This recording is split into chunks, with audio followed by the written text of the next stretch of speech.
Tomo Rios Hernandez. Personal log, January 1868. I haven't recorded my thoughts in quite a while.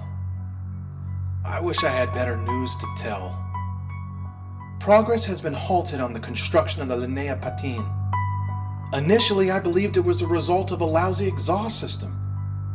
Now I'm afraid the error lies originally with some critical flaw in the engine. It caused the Lin's engine to overheat and explode. All the work we put into this has been a terrible disappointment.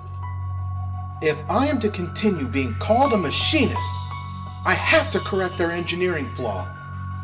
But how can we test it with no funds? Our partners at Manning and Brown have pulled out completely.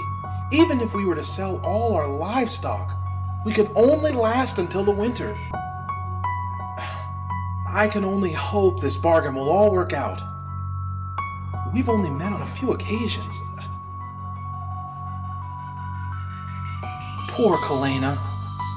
We're finally reuniting only for her to be thrust in the middle of all this. It'll probably totally overwhelm her. What can we really tell her? This is our last hope. Somehow I feel things are about to get very interesting. The question is that good or bad?